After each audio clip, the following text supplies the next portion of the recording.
of the heart flows the issues of life. And many of these issues stem from one's emotional, mental, and spiritual condition. Such issues may oppress, stifle, and even stagnate one from living a healthy and fulfilling life. So how does one progress past such issues and achieve a state of emotional, mental, and spiritual healing? There's help, so open your heart and prepare your mind. It's time for healing to take place in your life. You're in tuned to Talking with Dr. Toy, a holistic approach to emotional healing. And now, your host, licensed professional counselor, Dr. Toy Lisa Mitchell. It's just me and you. I feel so lost, 'cause I don't know what to do.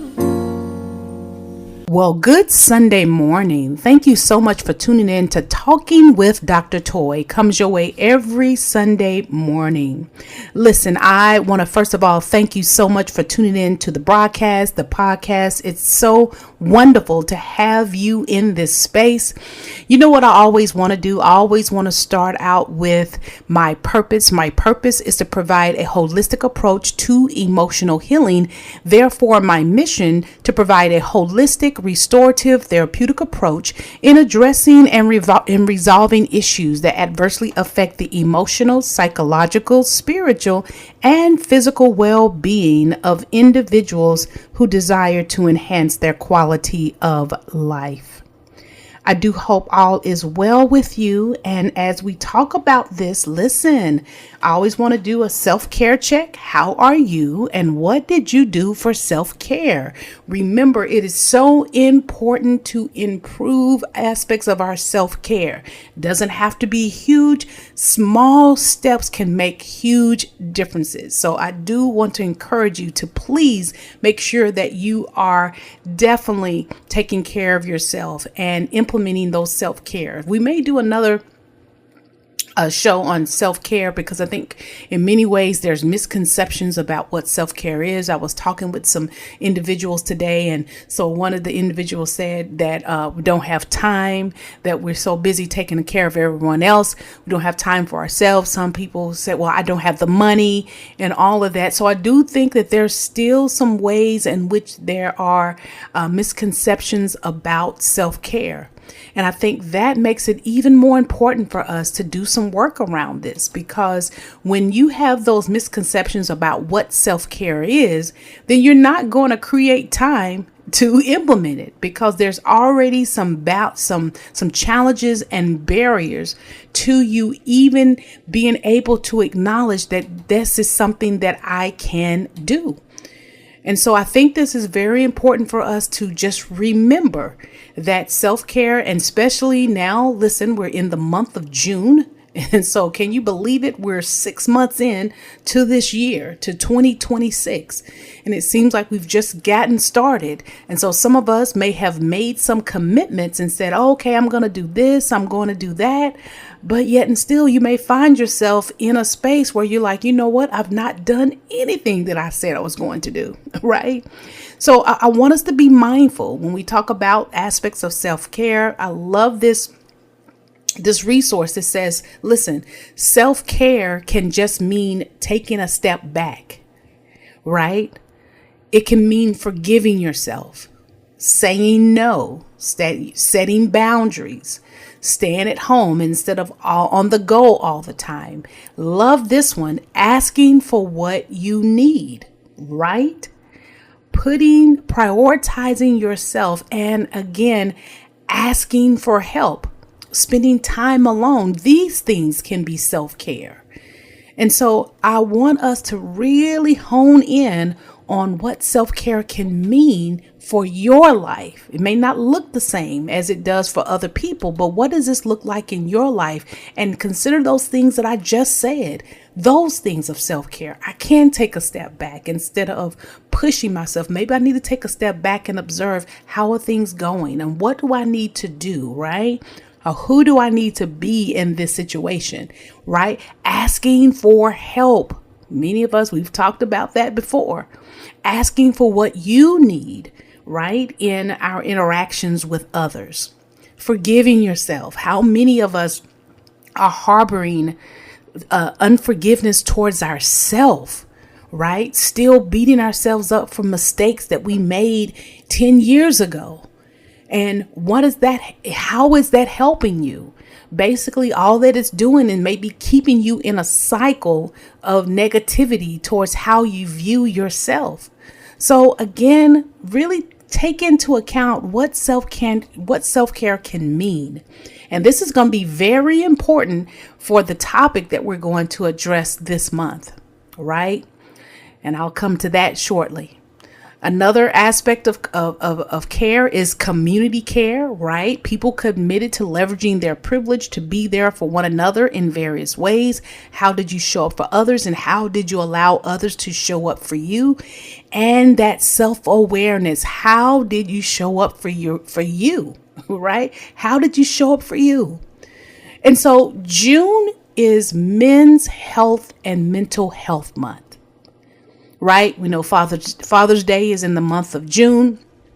And so I want to talk about men's health and mental health. This is Men's Health and Mental Health Month. June is. And so I've already given you this aspect of the definition of mental health.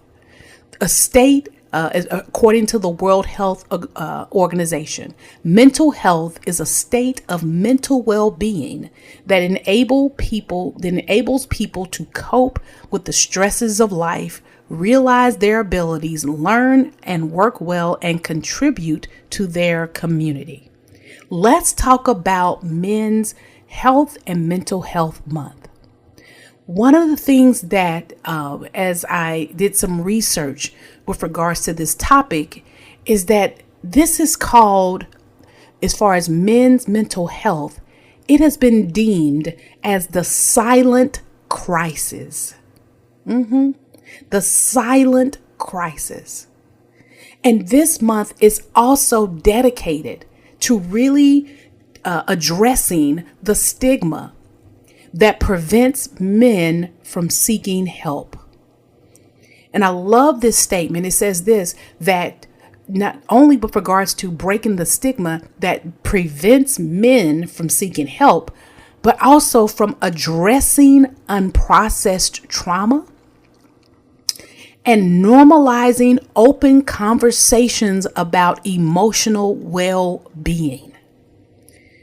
I love this. 3 things that we want to really highlight when we talk about men's health and mental health month. Because remember, one of the quotes from a previous U.S. Surgeon General was, there is no health without mental health. And when we talk about Men's Mental Health Month, it is important for us to also address some of the challenges and barriers that men may have in seeking help for what they need, and addressing their unprocessed trauma, right? Because we've already talked about aspects of trauma. However, when that trauma is unprocessed, remember what we said, that can come up in other ways. And also this, which I think is so very important, normalizing open conversations about emotional well-being. This is so important. Hence why it's called the silent crisis. Because in many cases, where men may not perceive that they have safe spaces to be able to talk about their emotional well-being, right? Because of course these cultural nuances and stereotypes of how men should be and how men are supposed to be, and this machismo type thing. And some of these stereotypes, just like we've talked about with regards to women, Black women in particular, in ways, women of color, just these stereotypes also can really hinder men from seeking the help that they need.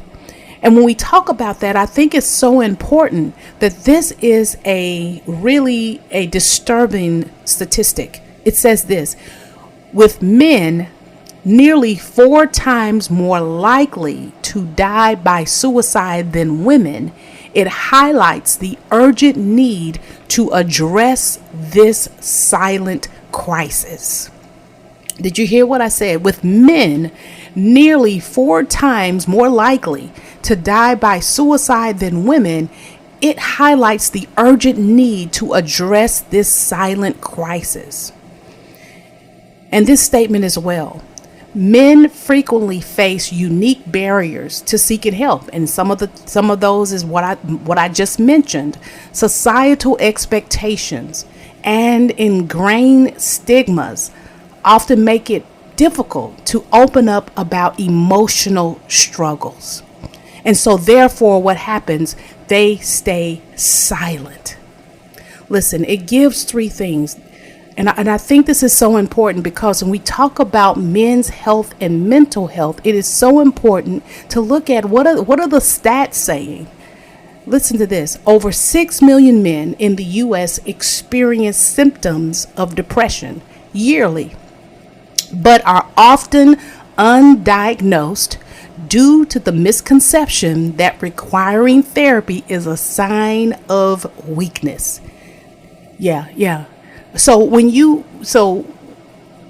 men and women who love the men in their lives, this is a disturbing statistic.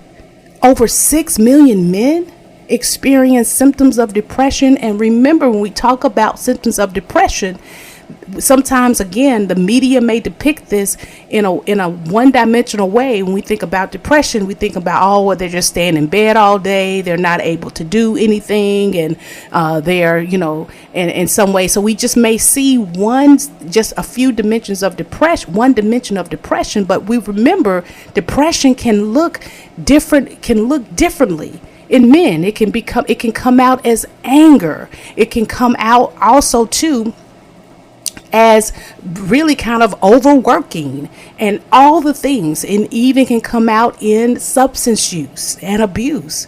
So just because a man may not be in the bed all day doesn't mean that they may not be experiencing depression. And we're going to talk about that. Maybe some of the ways so that we can recognize some of the things that may be emerging as to why, they may be depressed. So we're going to talk about that as well.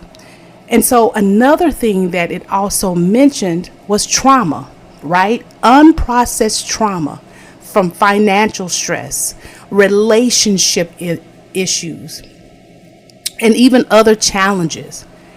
And one of the things that I think we need to acknowledge is that in many cases, men are often overlooked with regards to their mental health.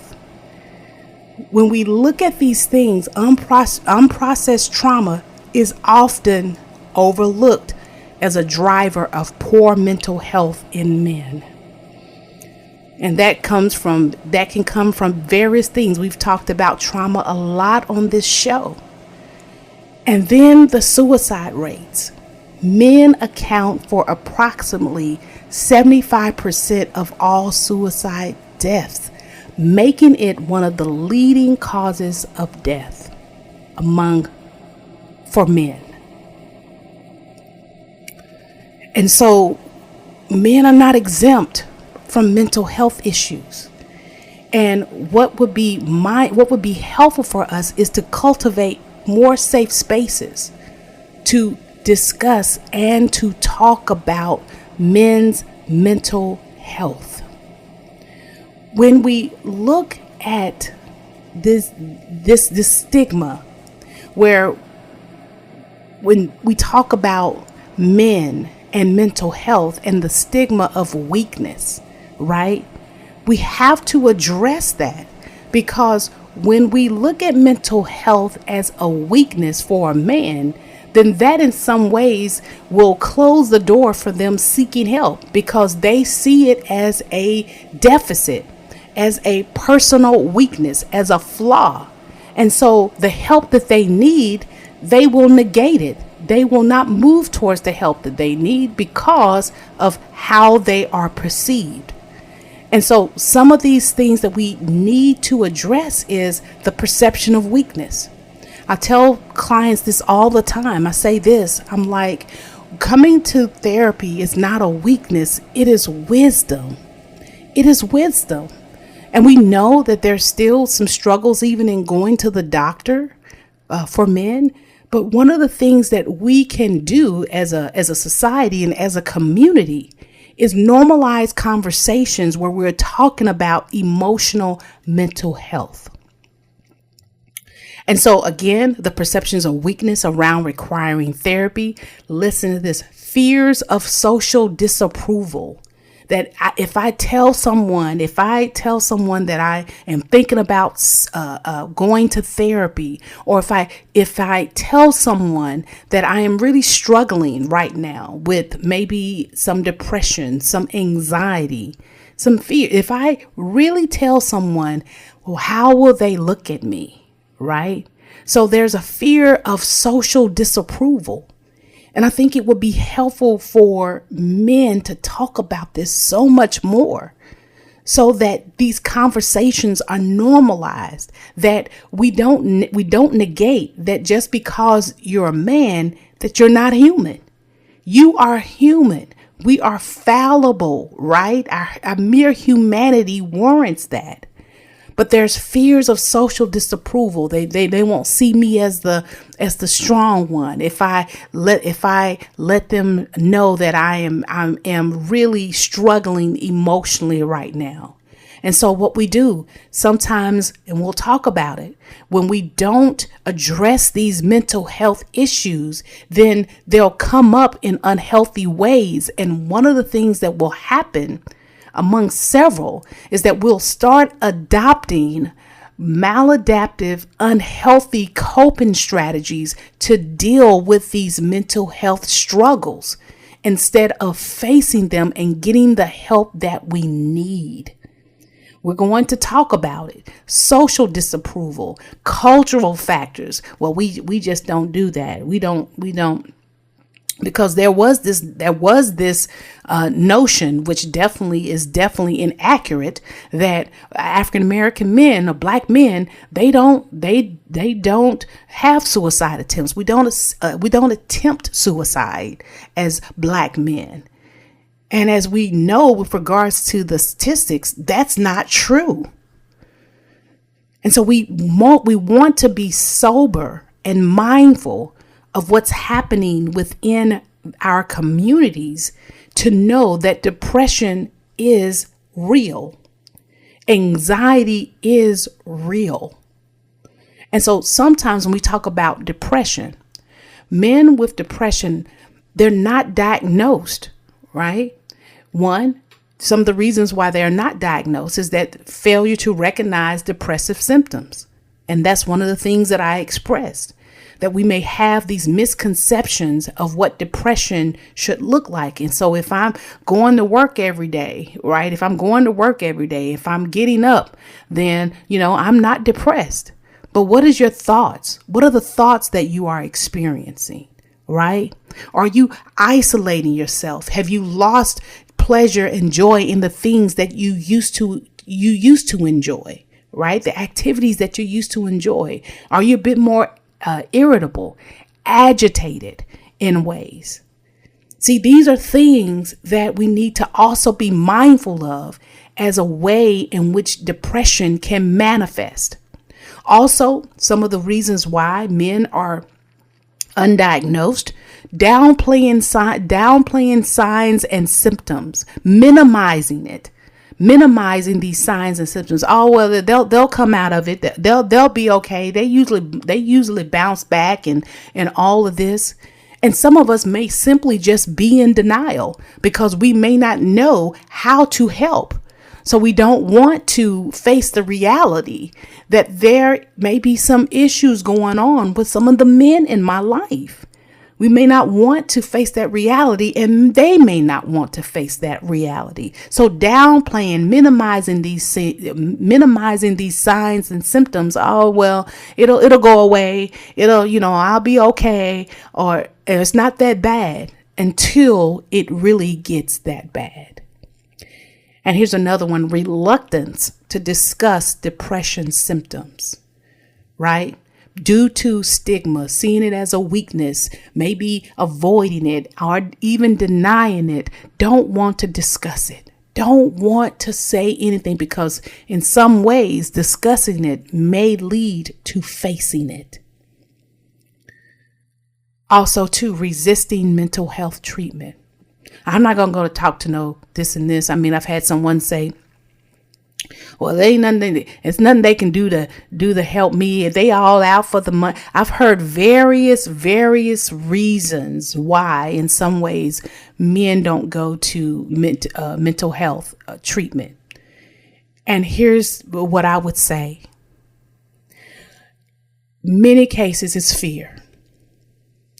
And they don't want to face the stigma that something may be up with me.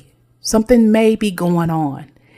And because in some ways there's this thought, well, I should be able to fix this within myself. I should be able to do this by myself.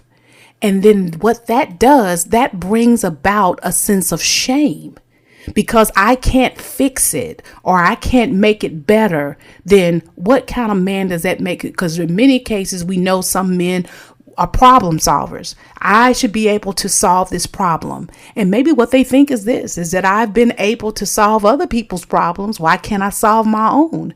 So we get into this cycle of shame because I can't seem to fix it. And so when the shame comes, want to isolate, silence, don't want to tell anyone because they're ashamed that they can't get out of it or they can't work themselves out of it, in a sense. And I'm here to say and tell you that it's not about your will. It is about biology. It's about neurobiology. It's about all of these things that just getting some assistance may help you move through this in a way where you can regain your joy, right? Regain your peace in ways. But these lies, this stigma keeps us in a place where we may perceive that this is how life is just going to be. And then we don't seek anything else. But when we talk about the purpose, and one of the purposes of Jesus coming, that we may have life and that we may have life more abundantly, life to the full, and that he came in order to release the oppressed and release the captives. This sounds like a God who wants our healing and restoration, who desires our healing and restoration. And this is the same God who makes provisions, whether it be therapy, whether it be community, whether it be even psychotropic medications that makes provision for us to live that abundant life. And that often comes by receiving help, right? But sometimes we look at it as a way of when God may send us the help, we don't like how it looks. And so we don't open ourselves up to receive it. So I'm encouraging you that there is help, but we must open ourselves and take the steps necessary to receive that help. So let's talk about, according to Families for Depression Awareness, signs of adult depression can look this way. But again, remember, it really can differ with individuals. But one of the things that we may want to notice, that if we look at the men in our lives, pay attention. That's definitely first and foremost. Pay attention. Men are human. They're human too, right? So pay attention. And to see if you're noticing any changes of how the person's character is or how they usually function and operate. So here's some warning signs, but again, not comprehensive, but something to think about. Number one, talking very negatively or expressing hopelessness.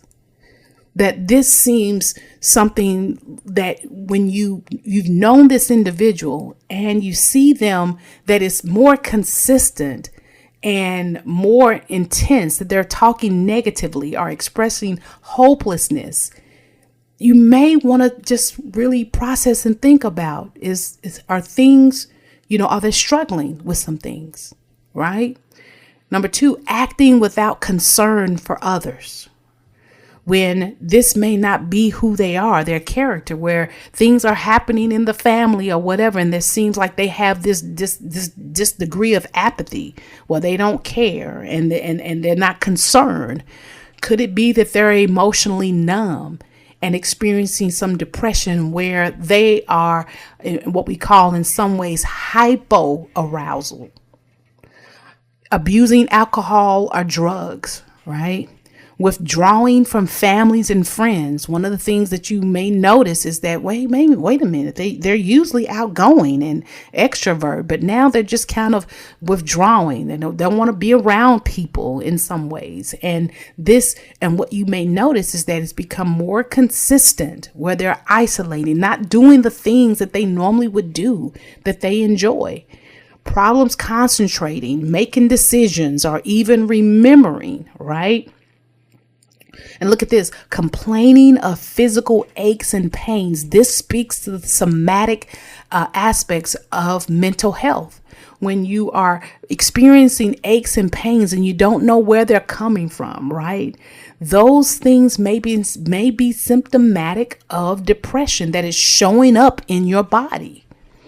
Always looking to, as far as appetite, eating too much or eating too little, that their appetite has changed. And this one is a huge one. Sleeping too much or too little, right? I want us to think about that, because many cases we can see when we talk about depression, they're sleeping all the time. And so that may be indicative. But what about sleeping too little? They're not sleeping a lot. They're getting up in the middle of the night, right? So even when they get to sleep, they can't stay asleep. And so they're getting very little sleep. That in some ways too can also be symptomatic of depression, especially in this list that we've given. So part of our process is that we want to, in many ways, shine a light on Men's Health and Mental Health Month. I love this. I love this flyer as far as the National Alliance on Mental Illness. It says this: it's not weak to speak. I love that flyer. It is not weak to speak. And so part of this process for us may be cultivating an environment of safety and acceptance for men who are experiencing mental health concerns, mental health issues. It's not weak to speak. And so I love some of the things that we can do. How can you help? This is from the National Alliance of Mental Health. Number 1, a simple conversation may spark transformation, right? Where we have a simple conversation with, whether it be a father, a brother, uncle, a friend, check in with the men in your life. And so some of what you may be saying is this: well, I don't want them to get upset, and I don't want them to, look at me sideways. We may say some of those things, but this is what I would encourage you to do. Do you love them? Do you want them to live the abundant life that Jesus said that he came for us to live? Maybe they are suffering in silence, and maybe they are just waiting for someone to say, hey, let's talk a minute, right? Let's talk a minute. What's happening in your life? Because maybe they're thinking that we will look at them as weak if we have these conversations. But if we create that space and check in with them and let them know, hey, it is okay, then that may spark a transformation in their lives. Some may be just waiting for you to ask, and really seriously ask, right? Not just, well, how you doing? Okay, thanks, and then move on. But no, really. Pausing. No, how are you really doing? I've noticed these things that are happening. I've noticed some things, and I want you to know that I care about you, that I'm here, right? Sharing resources, with the people in your life. And even though you can't be that therapist for them if you're not qualified, you can share resources. You can say, hey, here's a therapist that I thought was really helpful for me. It doesn't harm you to share a resource, right? Sharing information about mental health support services, letting them know there is help out there, right? And not gossiping about it, but being a safe space where they will feel safe and know that you love and care for them, and all that you're doing is out of love. So creating that safe space. I love this. Encouraging environments such as home, work, school, barbershops, right? Gyms, churches, in the community where men feel comfortable opening up without judgment.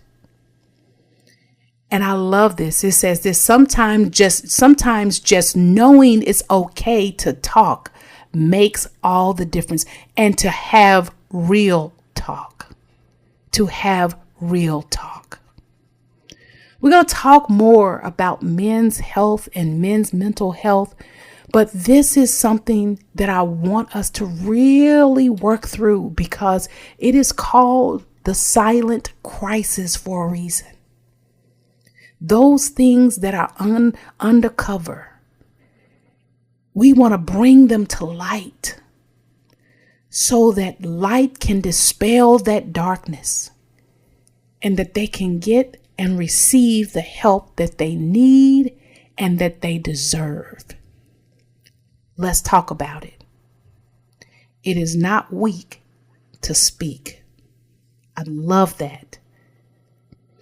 All right. Well, listen, that's all the time that I have for. Remember what I always say: relentlessly and intentionally pursue authentic and genuine relationships vertically with God, horizontally with others, and inwardly with yourself. Maintain and sustain a keen sense of awareness and ongoing discovery about self as well as others. Take good care of you and engage in things that are helpful for your mind, body, soul, and spirit. And remember, out of the heart flows the issues of life. Let's continue to talk about it and continue our journey towards emotional healing. Until next time, bye-bye. So I need to talk. You've been in tuned to Talking with Dr. Toy, providing a holistic approach to emotional healing with your host, licensed professional counselor, Dr. Toy Lisa Mitchell. Please connect with me at talkingwithdrtoy.com or Facebook at Talking with Dr. Toy, or email talkingwithdrtoy@gmail.com. I would love to hear your story and hear your heart regarding the issues of life you may be experiencing. Remember, out of the heart flows the issues of life. Let's continue to talk about it. I look forward to hearing from you. Thanks for listening, and please join me next week for Talking with Dr. Toy.